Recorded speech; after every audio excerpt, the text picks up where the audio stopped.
اعوذ باللہ من الشیطان اللعین الرجیم بسم اللہ الرحمن الرحیم الحمد للہ رب العالمین وصلی اللہ علی سیدنا محمد اللہم صلی علی محمد وآل محمد وآلہ الطیبین الطاہرین المعصومین المنتجبین بهم نتولى ومن عدائهم نتبرأ إلى الله تعالى. أجب يا رحيم مدحتي، أجب يا رحيم دعوتي، وأقل يا غفور أثرتي.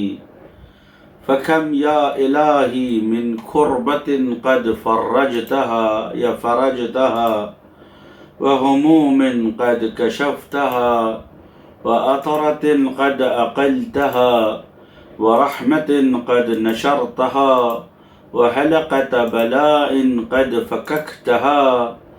الحمد لله الذي لم يتخذ صاحبة ولا ولدا، ولم يكن له شريك في الملك، ولم يكن له ولي من الذل، وكبره تكبيرا. اللهم صل على محمد وآل محمد. حاضرین و سامعین و ناظرین و تمام حضار محترم، آپ سب کی خدمت میں آج کی شب کی مناسبت سے، یہ مناسبت تاریخ اسلام میں سب سے خوشگوار مناسبت ہے اور مہم ترین مناسبتوں میں سے ایک مناسبت ہے. شب میلاد کریم آل محمد، سبت اکبر، شبیہ رسول خدا و صاحب خلق محمد مصطفیٰ صلی اللہ علیہ وآلہ وسلم، و ریحانت رسول اللہ و بہجت قلب النبی صلی اللہ علیہ وآلہ وسلم، و قرۃ عین البطول، و خلف امیر المؤمنین مولانا ابی محمد حسن ابن علی المجتبی صلوات اللہ وسلامہ علیہ، ولادت با سعادت امام حسن مجتبی علیہ السلام. آپ تمام سامعین اور حاضرین کی خدمت میں تبریک و تہنیت پیش کرتا ہوں. امام مجتبی علیہ السلام کی شخصیت اور آپ کی حیثیت اور آپ کے وجود کو درک کرنے اور سمجھنے کے لیے یہ ایک روایت کافی ہے. وہ یہ ہے کہ حضرت موسیٰ سلام المرحوم حافظ رجب البرسی نے مشارق و انوار الیقین میں یہ روایت نقل کی ہے، اور اس کو مرحوم فضل ابن شعبان قمی رضوان اللہ تعالی علیہ و فضل ابن شعزان خراسانی نیشابوری اور فضل ابن شعزان جبرائیل قمی دونوں نے نقل کیا ہے اس داستان کو. وہ یہ ہے کہ امام مجتبی علیہ السلام کی اگر نورانیت اور ان کی شخصیت کو سمجھنا ہے تو اس واقعے سے سمجھیے کہ جب حضرت موسیٰ سلام اللہ علیہ کی قوم نے آپ سے یہ ضد کی کہ ہم خدا کا مشاہدہ کریں گے، حضرت موسیٰ نے فرمایا کہ خدا کو ان آنکھوں سے نہیں دیکھا جا سکتا ہے. انہوں نے کہا آپ خدا سے کہیے، ہو سکتا ہے خدا ہماری بات مان لے. حضرت موسیٰ سلام اللہ علیہ وہاں پہنچے اور حضرت موسیٰ علیہ السلام نے رویت جمال، وہ بھی رویت قلبی پروردگار طلب کی، اور قوم نے رویت عینی و بصری طلب کی. ظاہر سی بات ہے کہ قوم کا کام کفر و شرک و ارتداد تھا، اور موسیٰ علیہ السلام نے جو چیز طلب کی تھی وہ مافوق استعداد تھا. بہرحال حضرت موسیٰ علیہ السلام سے عرض ہوا کہ اے موسیٰ، میں ایک تجلی کروں گا پہاڑ کے اوپر. اس تجلی کے جلوات کو، اس تجلی کی ریفلیکسز کو اگر آپ نے برداشت کر لیا تو میں آپ کو وہ رویت جمال و مشاہدہ الہی با قلب و شہود آپ کو میں عطا کر دوں گا۔ لیکن اگر آپ کو وہ میسر نہیں ہوا، اس کا مطلب یہ کہ ابھی آپ میں وہ ظرفیت نہیں ہے، ہو سکتا ہے آئندہ وہ ظرفیت آپ کو عطا ہو جائے۔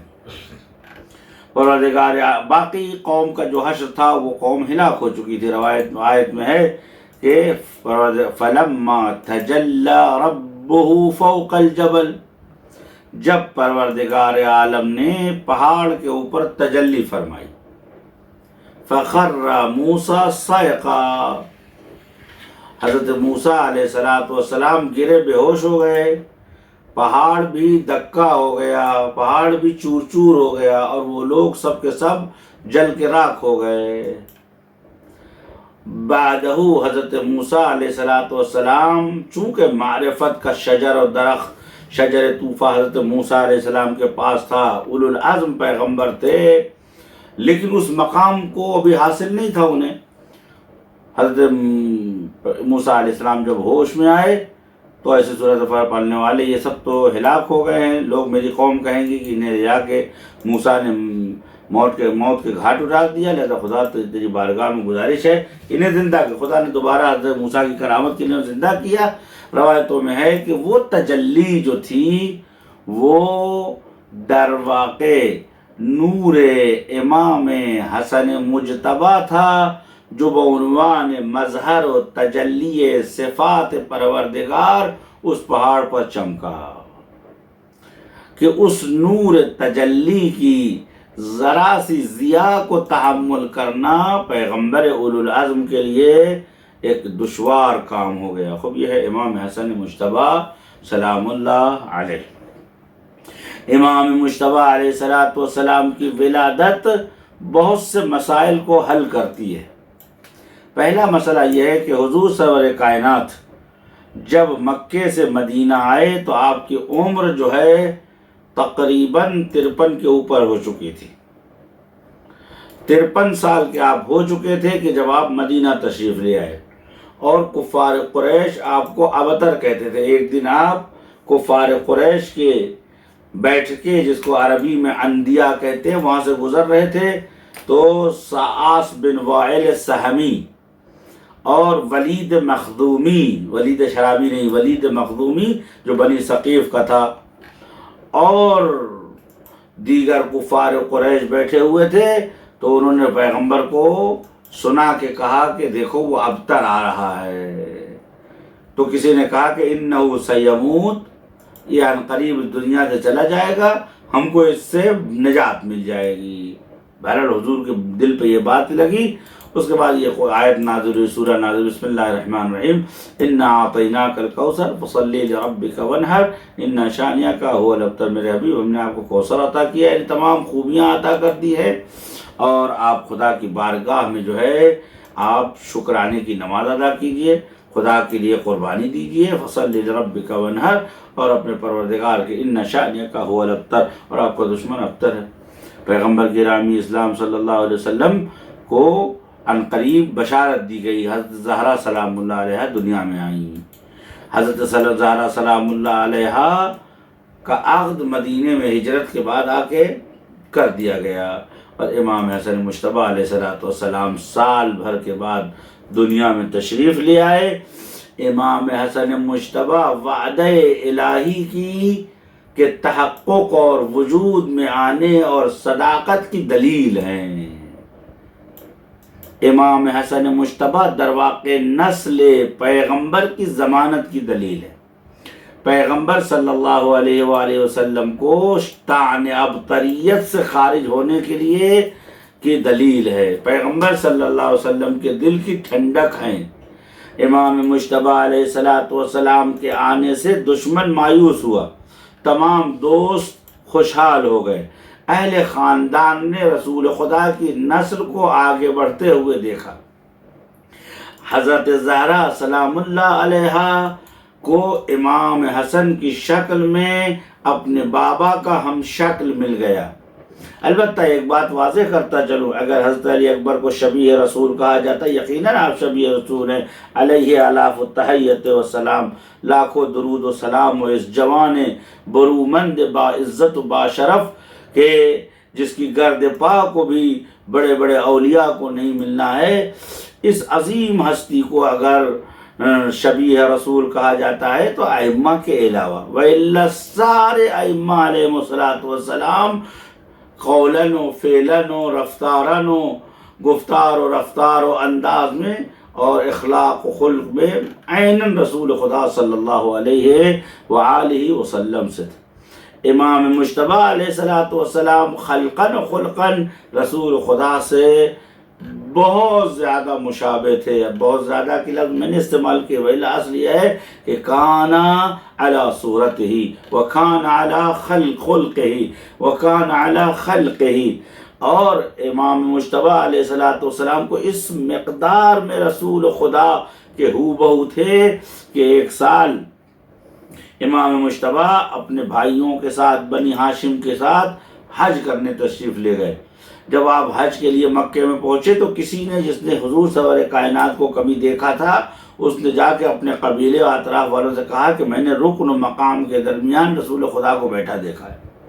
اب ظاہر سی بات ایک شور ہوا اور حاجیوں نے سارے طواف وغیرہ چھوڑ کر اس طرف بڑھے اور امام حسن علیہ السلام پہ ٹوٹ پڑے۔ تبرک کے طور پر کوئی امامے پہ چوم رہا تھا، کوئی ابا چوم رہا تھا۔ ہر آدمی چاہتا تھا اپنے آپ کے امامے سے یا آپ کی ابا سے ایک ٹکڑا لے لے تبرک کے طور پر کہ رسول خدا صلی اللہ علیہ وسلم ہے۔ حسنین سلام اللہ علیہ، امام مجتبیٰ علیہ، امام حسین علیہ الصلوۃ والسلام نے جوانان بنی ہاشم کے ذریعے سے ایک حلقہ بنایا۔ حضرت عباس تھے، حضرت عقیل تھے، عبداللہ ابن عباس تھے، فضل بن عباس تھے، وغیرہ وغیرہ، سب نے ایک حلقہ بنایا اور حضرت امام مجتبیٰ کو حلقے میں لیا اور امام حسین علیہ السلام نے عرض کیا ایھا الناس لیسا ھذا ما ترومونا، یہ وہ نہیں ہے جس کو تم سمجھتے ہو، ھذا ابن رسول اللہ، ھذا سیدنا و مولانا ابو محمد حسن ابن علی المجتبیٰ علیہ الصلوۃ والسلام، یہ حسن مجتبیٰ علیہ الصلوۃ والسلام۔ خوب، امام حسن مجتبیٰ از نظر زیبائی و کمال ایسے تھے۔ امام مجتبیٰ علیہ الصلوۃ والسلام بضعت رسول اللہ تھے، رسول خدا۔ جب کوئی آپ سے آپ کی نبوت کی دلیل پوچھتا تھا تو آپ دلیل کے طور پر امام مجتبیٰ کو آگے کر دیا کرتے تھے۔ یہ واقعہ مشہور ہے، واقعہ ضب سوسمار کا واقعہ یا سانڈے کا واقعہ کہ ایک اعرابی اپنے آستین میں سوسمار رکھ کے نکلا۔ اس کا ارادہ یہ تھا کہ میں رسول خدا کو قتل کروں گا۔ راستے میں خنجر اس کا گم ہو گیا، آندھی طوفان میں گرفتار ہو گیا۔ خنجر کی جگہ پہ اس نے کسی نرم چیز پہ ہاتھ رکھا تو وہ ایک سانڈا تھا یا وہ سوسمار تھا، اس کو ہاتھ پہ رکھا کہ اسی کے ذریعے سے امتحان لوں گا۔ بیٹا خیر حضور کے پاس آیا، آنے کے بعد اس نے بڑے تند لہجے میں کہا تم میں کون ہے محمد صلی اللہ علیہ وآلہ وسلم؟ جسارت کی، لوگ ناراض ہو رہے، فرمایا اس نے میرا نام لیا، تم کیوں ناراض ہو رہے ہو؟ آیا، آنے کے بعد اس نے کہا کہ آپ کیسے نبی ہیں، مجھے اپنی نبوت کا یقین دلائیے۔ تو حضور سرور کائنات نے کہا کیا میں تیرے آستین میں رکھے ہوئے اس جانور سے بلوا دوں؟ تو اس نے دیکھا اور اس کے ہاتھ سے آستین چھوٹ گئی تو وہ سوسمار باہر نکلا۔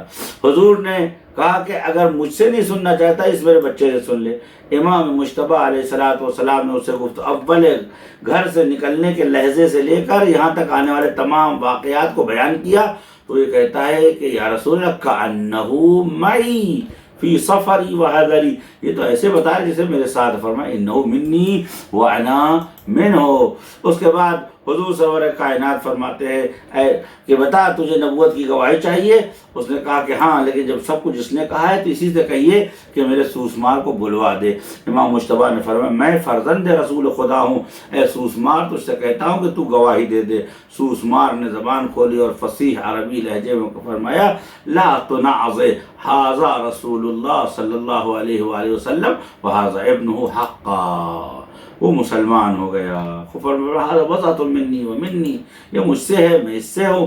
بالاخر امام مجتبیٰ علیہ السلام مہم ترین شخصیت ہیں صدر اسلام کی، اور بعد از امیر المومنین علی علیہ السلام امام مجتبیٰ علیہ السلام امام ہے تمام ائمہ طاہرین علیہ السلام کی، اور حجت اللہ ہیں، واجب القدر ہے، اور پہلی بہار ہے جو خانہ نبی صلی اللہ علیہ وآلہ وسلم میں آئی، پہلی کلی ہے جو شگوفے میں مبدل ہوئی، اور آغوش رسول میں پروردگار کی جانب سے حضور سرور کائنات کو ہدیہ کیا گیا، عطیہ کیا گیا. روایت میں ہے کہ حضور سرور کائنات جب امام مجتبیٰ علیہ السلام دنیا میں تشریف لے آئے، وَكَانَ رسول اللہ فی البیت، حضور سرور کائنات گھر کے اندر تھے، اور شدت نگرانی اور شدت انتظار سے آپ چہل قدمی فرما رہے تھے.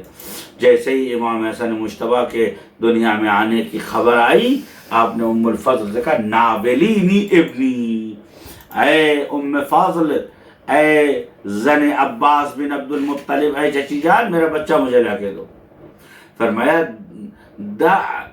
یا رسول اللہ صبر کیجئے، حتی اغسلہ انظفہ البسہ، آپ تھوڑا صبر کیجئے، میں بچے کو نہلا لوں، بچے کو صاف کر لوں، بچے کو پاک کر دوں، بچے کو نیا لباس پہناؤں.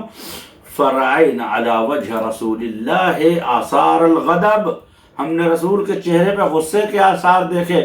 فرمایا انت تغسلینہ، انت تنظفینہ وانت تلبسینہ، تم حسن کی تطہیر کرو گی، تم میرے بچے کو پاک لباس پر، اللہ نظفہ، اللہ طہرہ، اللہ نزہہ، اللہ نے اسے طاہر بنایا ہے، اللہ نے اسے پاک بنایا ہے، اللہ نے اسے مستور بنایا ہے. اس کے بعد کہتے ہیں ام الفضل کہتے ہیں ہاں میں نے دیکھا کہ آسمانی کپڑے میں، سبز کپڑے میں لپیٹا ہوا یہ شاہزادہ، یہ صاحبزادے علیہ السلام میرے سامنے موجود تھے. میں نے بیوی سے لیا اور لینے کے بعد حضرت کے حوالے کر دیا. کہتے ہیں کہ فلما نظر، جیسے ہی رسول خدا کی نگاہ امام مجتبیٰ پڑی، فرمایا ابنی و بہجت قلبی، میرا بیٹا اور میری قلب و جگر کا چین. کہتے ہیں جیسے ہی آواز سنی آنکھ کھول دی اور حضور سرور کائنات کے سامنے ہمکنے لگے. حضور نے گودی میں لیا، وجعل یقبلو، حضور سرور کائنات نے چومنا شروع کیا، بوسہ لینا شروع کیا. کبھی پیشانی کا بوسہ لیتے تھے، کبھی لبوں کا بوسہ لیتے تھے، کبھی رخساروں کا بوسہ لیتے تھے. فرماتے تھے ابنی مثلی، ابنی مثلی، میرا بچہ میرے جیسا ہے. اس کے بعد امام مجتبیٰ علیہ السلام کے پاس ام الفضل آئی، یا رسول اللہ تھوڑی دیر دے دیجئے، بچہ بھوکا ہے، ماں کی گود میں جائے گا تو شاید اس کو کچھ رزق ملے. آپ نے فرمایا نہیں، ابھی اس کی ضرورت اسے نہیں ہے. اس کے بعد حضور سرور کائنات فتح فاہ علیہ السلام، آپ صلی اللہ علیہ وآلہ وسلم نے اپنے دہن مبارک کو کھولا. جیسے ہی اپنے دہن مبارک کو کھولا، امام مجتبیٰ نے اپنی زبان آپ کے منہ میں دے دی اور رسول کی زبان چوسنے لگے. امام جعفر صادق اور دیگر سنی اور دیگر مدارک میں یہ ہے کہ 6 مہینے تک ایک وقت بی بی اپنا شیر پاک دیتی تھی اور ایک وقت امام مجتبیٰ علیہ السلام لسان اقدس نبوت صلی اللہ علیہ وآلہ وسلم چوس کر بڑے ہوئے. امام فرماتے ہیں کہ آپ کی زبان سے اللہ نے نہر شہد کی نہر جاری کی، آپ کی زبان سے جنتی دودھ کی نہر جاری کی اور پانی کی نہر جاری کی کہ امام مجتبیٰ علیہ السلام سیراب ہوتے رہے کہ گوشت رسول خدا گوشت امام حسن بن گیا اور خون رسول خدا خون امام حسن بن گیا، استخوان رسول خدا استخوان امام حسن مجتبیٰ بن گیا. امام حسن مجتبیٰ اس کے بعد بی بی نے کہا بابا اس کا نام کیا ہے؟ فرمایا کہ اس کا نام پروردگار عالم نے حسن رکھا ہے. حسن کے معنی ہوتے ہیں نیکیوں کے، خوبیوں کے، اچھائیوں کے، حسن کے، جمال کے، پاکیزگی کے، ہر وہ چیز جو نیکو شرست ہو یا نیکو صفت ہو اسے حسن کہتے ہیں۔ یہ نام ہے۔ آپ سے پہلے پوری دنیا میں کسی کا نام حسن نہیں تھا۔ بعض روایتوں میں کہ حضرت ہارون کے 3 بیٹے تھے، شبیر و شبر و مشبر، حسن و حسین و محسن یا محسن الاخر۔ امام حسن مجتبیٰ سلام اللہ علیہ تمام دلائل اور حجج میں ہو بہو رسول خدا تھے۔ جہاں سے بھی گزرتے تھے لوگ کہتے تھے ھذا رسول اللہ، یہ رسول خدا کا خلق ہے۔ میں اس خلق مجسم کی ولادت باسعادت کی تبریک آپ تمام حضرت کی خدمت میں دیتا ہوں اور خدا کی بارگاہ میں دعا کرتا ہوں کہ کریم آل محمد صلوات اللہ سلام علیہ یعنی امام حسن مجتبیٰ علیہ السلام ہمارے حق میں شفیع ہوں اور ان کی شفاعت کو خدا مشفع قرار دے، یعنی اس شفاعت کو ہمارے حق میں خدا شفاعت قرار دے، قبول دے، قرار دے۔ اور میرے دوستو عزیزوں، ولادت آپ سے گزارش ہے وہ یہ ہے کہ امام حسن کے بارے میں ایک تفصیلی مطالعہ کیجیے۔ اور آپ کی خدمت میں ایک اور بات کہنی ہے وہ یہ ہے، یہ حقیقت مسئلہ یہ ہے کہ ضروری نہیں ہے کہ کتابوں میں جو کچھ لکھا ہے تاریخ کی وہ سب صحیح ہے، یہ اسکرپٹل ہے۔ اس کو بنی امیہ و بنی عباس کے زیر اثر بعض نے تقیتاً، بعض نے طمعاً، بعض لالچ کی بنیاد پر، بعض خریدے ہوئے تھے، بعض ڈر کے مارے اسکرپٹ بنایا ہے، اور ایسی اسکرپٹ بنایا ہے کہ حکومت کے لیے قابل قبول ہو۔ وگرنہ شہادت امام حسن مجتبیٰ میں 100% معاویہ بن ابی سفیان کا ہاتھ ہے۔ شہادت امام حسن مجتبیٰ علیہ السلام اور جنازے پہ تیر چلانے میں گرچہ عائشہ و مروان آگے تھے، مروان مدینے کا گورنر تھا، کیوں کر بغیر معاویہ کی اجازت کے۔ معاویہ اس زمانے میں مدینے میں موجود تھا، لوگ اس کو بدلتے ہیں، کہتے ہیں معاویہ جو ہے 58 ہجری میں مدینے آیا تھا، جبکہ معاویہ 60 ہجری میں مدینے میں آیا تھا۔ بالاخره شہادت یا 59 شہادت امام حسن علیہ السلام کے زمانے میں معاویہ موجود تھا، کیونکہ امام حسن فرماتے ہیں مجھے نہیں چاہتا بے اندازے محجمہ، یعنی بے اندازے حجامت کے لیے جتنا کاٹا جاتا ہے اس مقدار میں بھی خون نہ بہے۔ آپ کو معلوم تھا بالاخره بہت سے ایسے مسائل ہیں، وَإِلَّا جودہ بنت اشعث کی کیا اوقات ہے کہ امام حسن مجتبیٰ کو زہر دے دے اور مدینے میں لیکن امام حسن مجتبیٰ علیہ السلام کو معلوم تھا کہ معاویہ تھک گیا ہے اور وہ مجھے اپنے راستے سے ہٹانے والا ہے۔ علاقے بہت سے مسائل ہیں۔ امام حسن مجتبیٰ کی زندگی ائمہ کے درمیان سب سے اسٹریٹجک زندگی ہے، ہندی میں جس کو کہا جائے چنوتی پروک زندگی ہے۔ چیلنجز بہت تھے آپ کی زندگی میں اور ان تمام چیلنجز کو فیس کیا اور سرخرو ان چیلنجوں سے باہر آئے اور تمام چہروں سے امام مجتبیٰ نے نقاب اتار لی، اور امام مجتبیٰ علیہ السلام نے معاویہ جیسے مکار اور بھیڑیے سے صلح 2 وجہوں سے کی۔ ایک تو یہ کہ اگر آپ صلح نہ کرتے، آپ کی تعداد کم تھی، مبادا اگر شہید ہوتے تو سارے مورخین لکھتے جنگ میں بالاخره ایک مارا جاتا ہے ایک مر جاتا ہے، تو جنگ ہوئی تھی تو اس میں معاویہ کی کون سی غلطی ہے؟ امام حسن سے جنگ ہوئی تھی، لہذا آپ کا خون ضائع جاتا اور معاویہ کی حقیقت سامنے نہ آتی، لہذا آپ نے اپنے بچوں اور شیعوں کی جان بچانے کے لیے اور جنگ صفین میں جتنا شیعوں کا نقصان ہوا تھا، صفین اور نہروان وغیرہ میں ساری شخصیتیں تقریباً ماری جا چکی تھی، امام مجتبیٰ نے اپنی ذمہ داری نبھائی اور ان درمیان شیعوں کی شخصیت کی تربیت کی۔ عزیزوں، آپ کی تربیت کا نمونہ ابو الفضل عباس علیہ السلام ہے، آپ کی تربیت کا نمونہ زینب کبریٰ ہیں، ام کلثوم سلام اللہ علیہا ہے، آپ کی تربیت کا نمونہ حضرت مسلم ابن عقیل ہیں، آپ کی تربیت کا نمونہ حسن مثنیٰ علیہ السلام ہے، آپ کی تربیت کا نمونہ زید بن حسن علیہ السلام ہے، آپ کی تربیت کا نمونہ اصحاب امام مجتبیٰ و اصحاب امام حسین علیہ السلام، امام مجتبیٰ نے ان 10 سالوں میں خلفائے ثلاثہ کی اصلی صورت لوگوں کے سامنے کر دی، اور معاویہ کی بھی اصلی صورت لوگوں کے سامنے پیش کر دی کہ ظلم کہاں سے شروع ہوا ہے، ظالم کون ہے، مظلوم کون ہے۔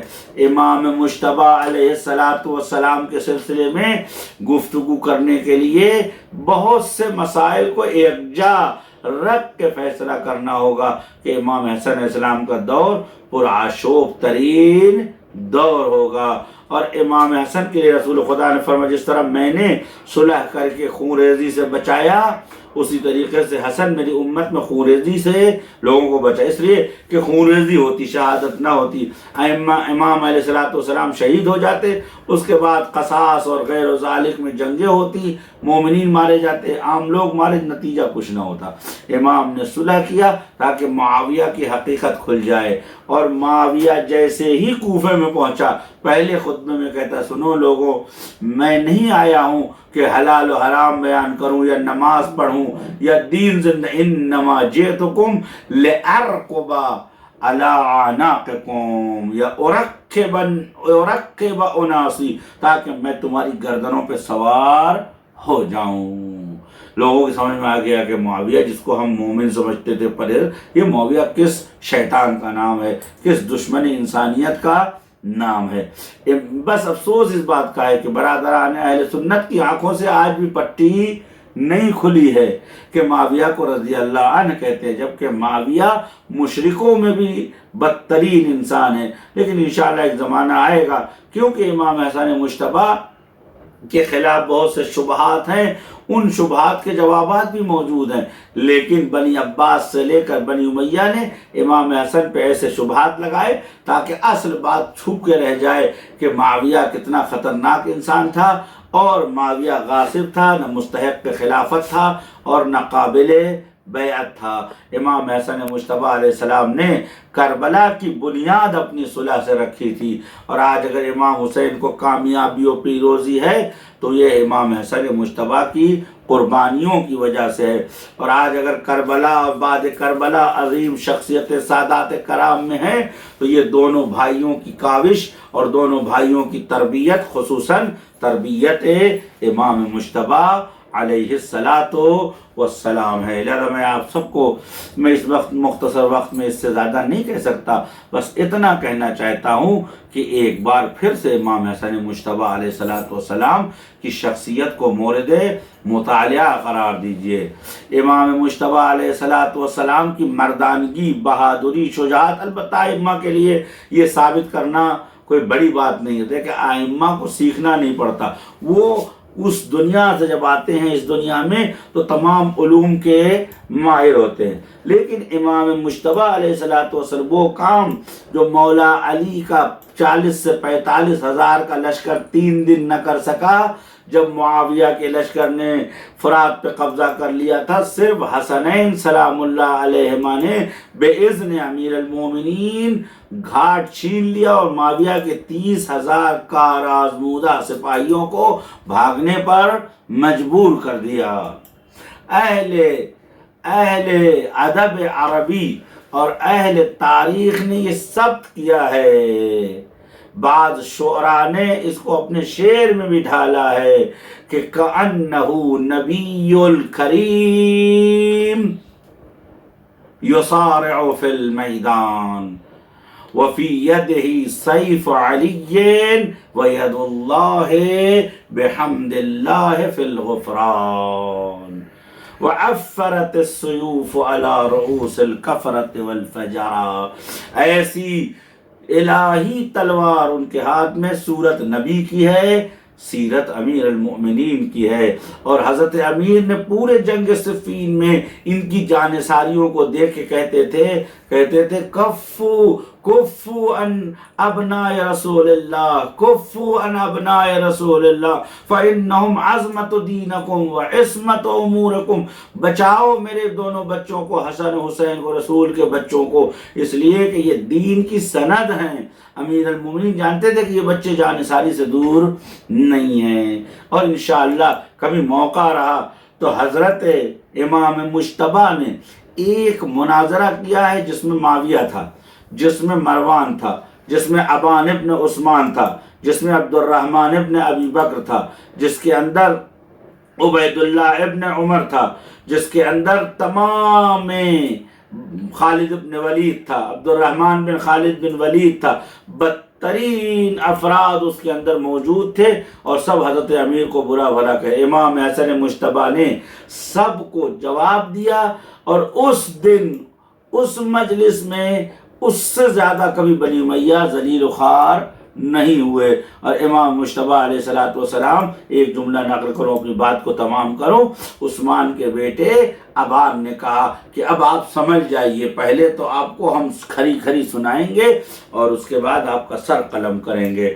امام علیہ السلام وہ بول چکا تو امام نے فرمایا کہ اما انت یا ابن عفان، اور تم فرزند خلیفہ سوم، تم جو کہہ رہے ہو سنبھلیے، تو تمہاری مثال یہ ہے کہ کمثل النحلۃ، جیسے ایک مکھی کھجور کے تناور درخت سے کہے کہ سنبھل، میں تجھ پر بیٹھنا چاہتی ہوں، اور کھجور نے اپنے بازوؤں کو جھٹک کے کہا ما دریت نزولک ولا طیرانک، مجھے پتہ ہی نہیں چلا کب تو بیٹھی اور کب تو اڑ گئی۔ اس کے بعد فرمایا انا اوحش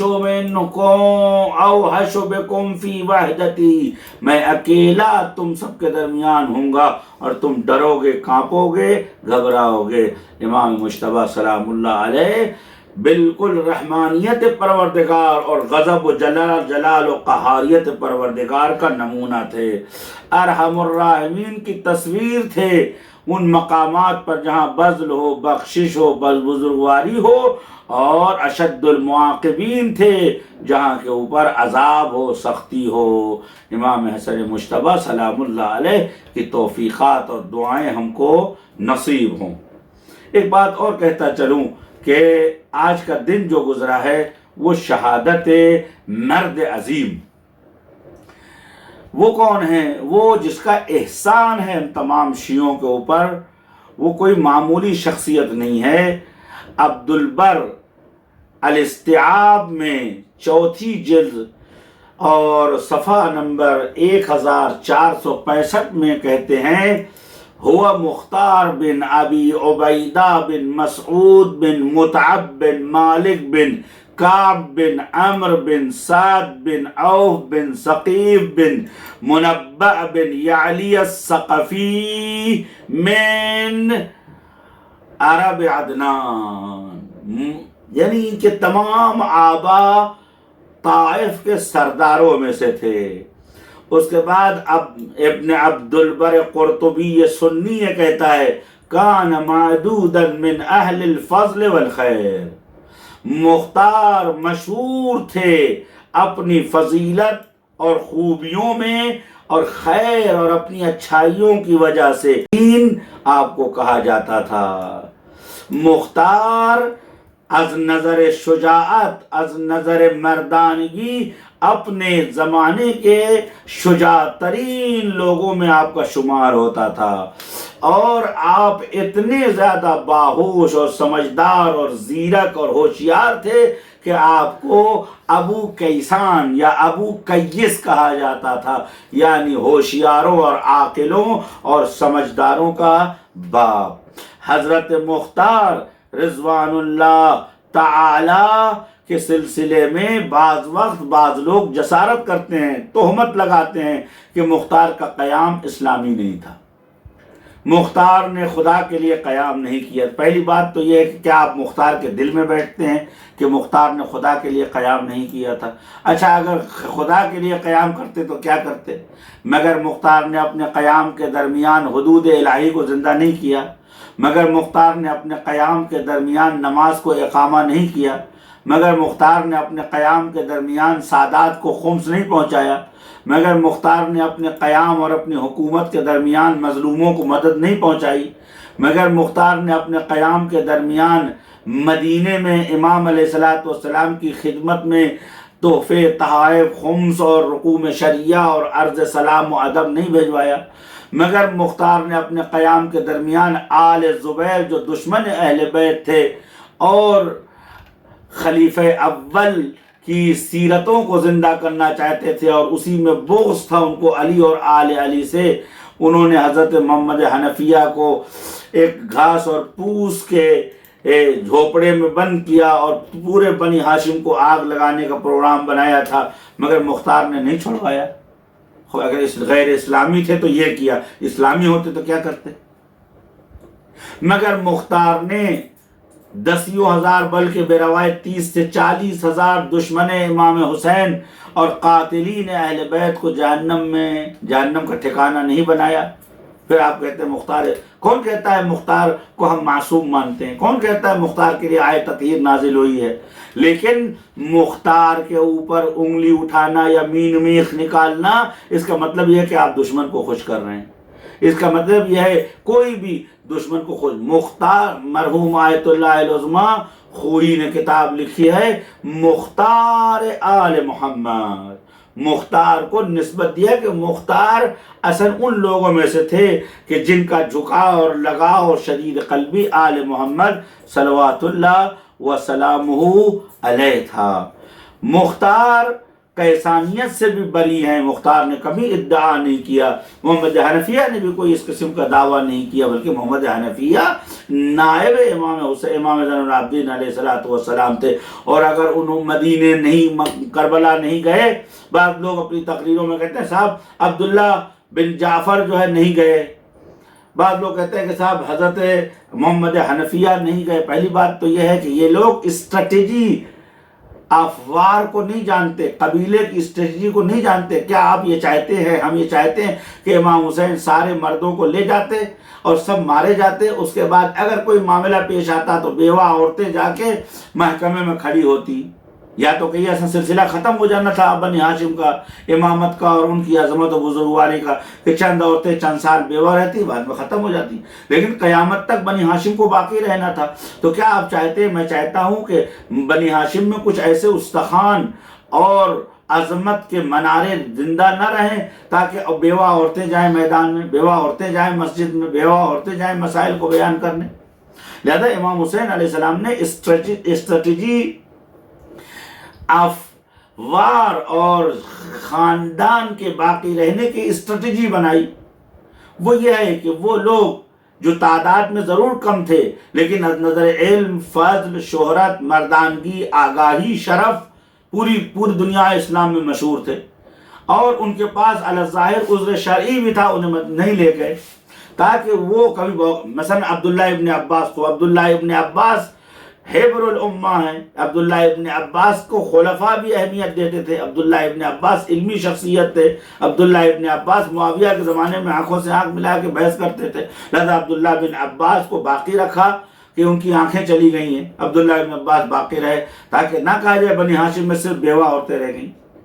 اب عبداللہ بن جعفر کو باقی رکھا کہ اس آدمی کی تلوار بھی اتنی تیزی چلتی تھی جس تیزی سے اس کی شخصیت میں کاٹ تھا، اس آدمی کا اخلاق اور اس آدمی کی مردانگی اور مروت اور فضیلت کا ڈنکا اسی لیے بجتا تھا کہ یہ آدمی دونوں ہاتھوں سے کھل کے دیتا تھا۔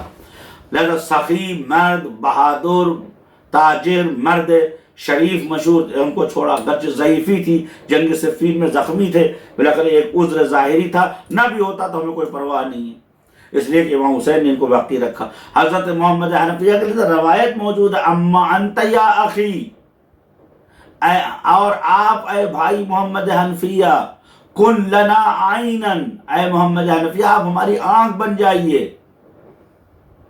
یعنی آپ جو مناظر دیکھیے وہ ہم تک پہنچائیے، خبر دیجئے، اور ہمارے تمام آثار کی وصیت، آج جو امام حسین علیہ السلام کے بارے میں طرح طرح کے فیصلے کیے جاتے ہیں وہ ختم ہو گئے۔ اگر محمد حنفیہ نہ ہوتے تو آج وہ فیصلہ ہوتا، کس لیے قیام کیا، آج تک سوال ہوتا، لیکن محمد حنفیہ نے اس وصیت کو ہمارے لیے محفوظ کر رکھا ہے کہ مکے میں امام حسین نے محمد حنفیہ کے پاس یہ وصیت لکھی، دونوں بھائی گھنٹوں گلے رکھ کے روتے رہے، اس کے بعد محمد حنفیہ کے ہاتھ میں لکھا ہوا مکتوب وصیت نامہ دیا، اس میں یہ تھا، بسم اللہ الرحمن الرحیم، انا حسین ابن علی ابن ابی طالب، انی آمنت باللہ و برسولہ و آمنت بامیر المؤمنین آمنت بما جاء محمد صلی اللہ علیہ وآلہ وسلم ان الباس حق والنار حق والمنکر نکیر حق والسوال حق والبعث حق.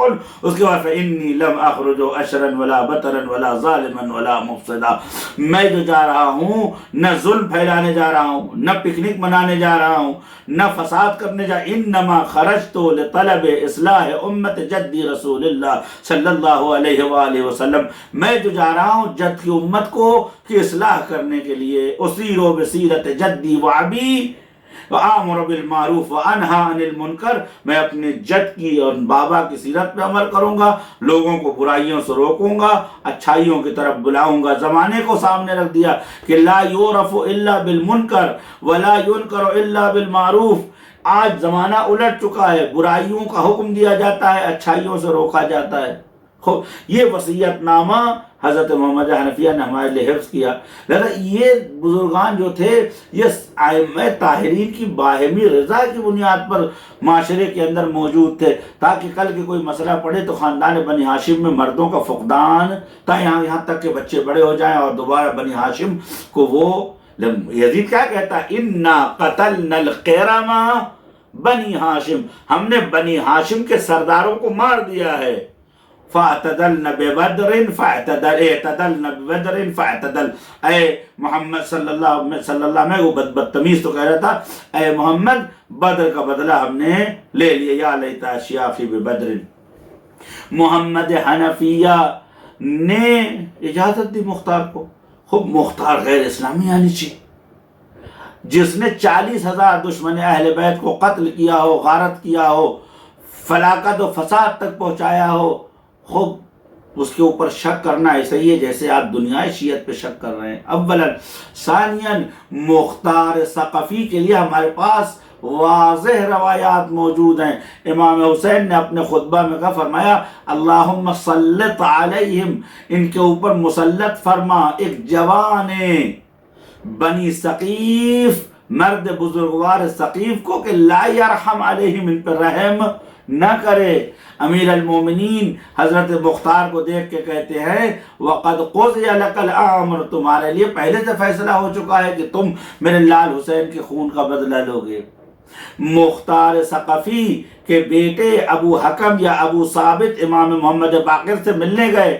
امام علیہ السلام حج کرنے کے بعد رکن و مقام کے درمیان تھے، اپنے خیمے میں بیٹھے ہوئے تھے. ابو ثابت یا ابو حکم، ثابت یا حکم امام علیہ السلام کے پاس گئے.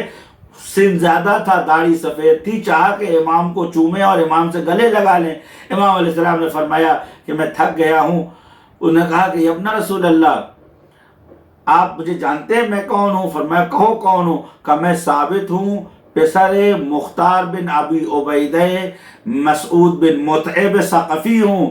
امام علیہ السلام اپنی جگہ سے اٹھے اور اس بوڑھے مختار کے بیٹے کو گلے سے لگا لیا. وہ رونے لگا. اس نے کہا ابن رسول، میں جدھر جاتا ہوں میرے باپ کے خلاف حملے ہوتے ہیں. کیوں نہیں ہوگا؟ اس لیے کہ جس گھروں سے قاتلان حسینی کو نکال کے مارا ہے، بنی تمیم، بنی عدی ہیں، اس کے بعد بنی عبدالدار، بنی مناف، بنی جبیر، بنی نحدیس، تمام قبائل عرب کے شیطانوں اور بیہودوں کو نکال کر جس نے گلا کاٹا ہے، جو علی علیہ السلام سے نفرت کرتے تھے. کیوں؟ اس لیے کہ احقاد بدریۃ و حنینیہ فاذبت علی عداوتہ واکبت علی منابذتہ. مگر علی سے دشمنی کا سبب کیا تھا؟ چونکہ علی نے ہر قبیلے سے ایک شخص کو مارا تھا. نتیجہ یہ ہوا کہ عرب کے لوگ حضرت علی سے کینہ شطوری رکھتے تھے.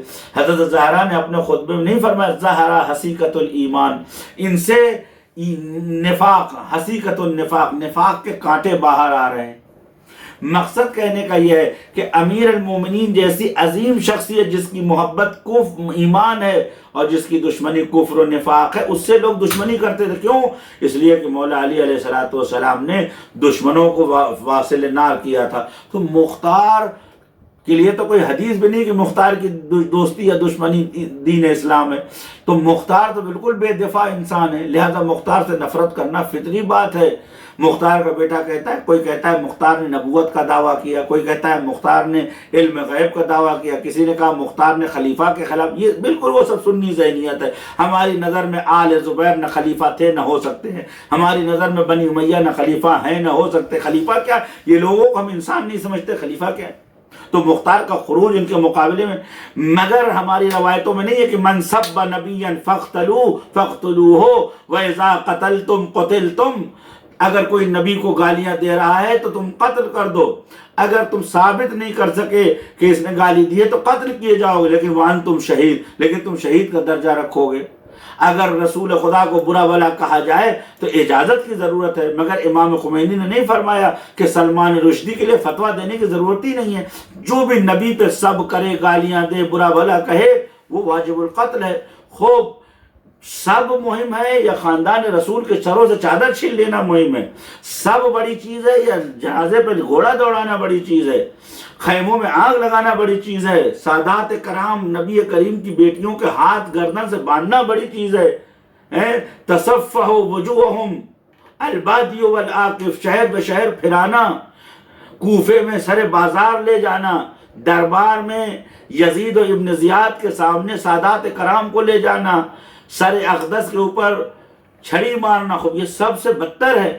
خوب ان کے مقابلے میں اگر کسی کا خون جوش میں آ جائے اور وہ تلوار اٹھا لے تو کیا آپ روکیں گے؟ مگر امام سجاد نے نہیں فرمایا کہ اذا قام فی معاذرتنا عبد ولو عبد زنجی، اگر ایک بندہ سیاہ کالا غلام بھی ہماری حمایت میں کھڑا ہوا ہے تو مومنین پہ ضروری ہے کہ اس کی مدد کریں. بس مختار کو اول تو ضرورت نہیں ہے اذن کی، مگر اس زمانے میں امام خمینی نے جو حکومت تشکیل دی ہے، امام زمانہ نے لکھ کے دیا ہے انہیں. کوئی اجازت ہے ان کے پاس حکومت تشکیل دینے کی؟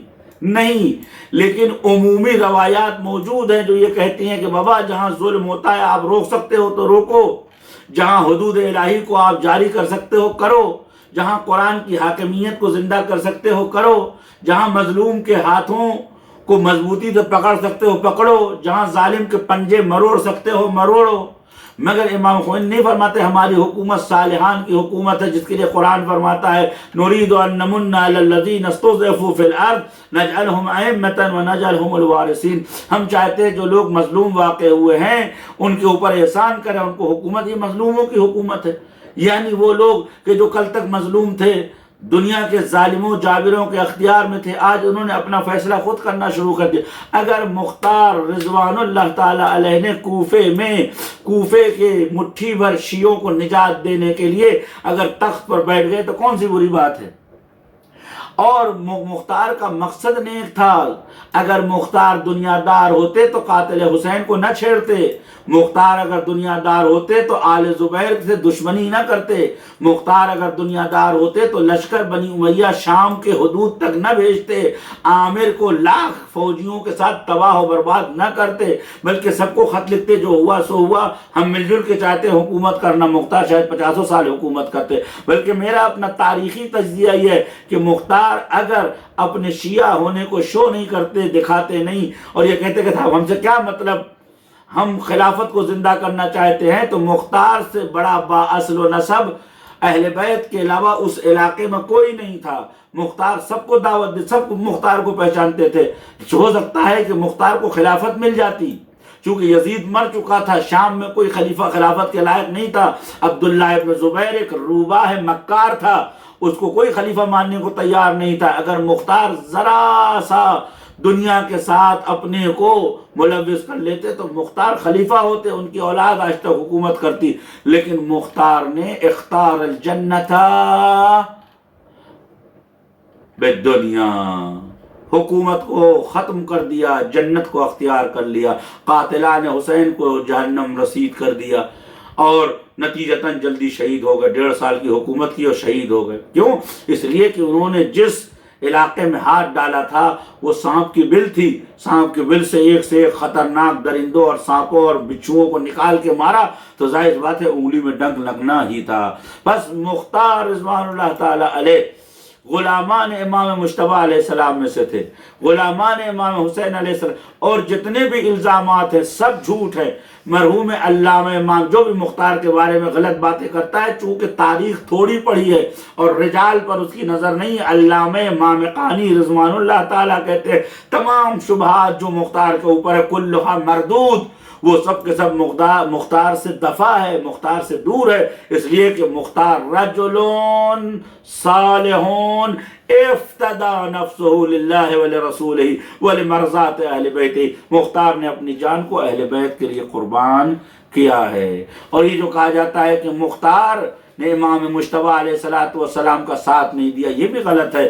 مختار اپنے چچا کے ساتھ تھے اور امام مجتبی کی حفاظت میں تھے، جو ہو سکا کیا، اور اس کے بعد اس خاندان کی گورنرشپ ختم ہو گئی بعد از امام حسن مجتبی، لہذا مختار ان شبہوں سے بری ہیں۔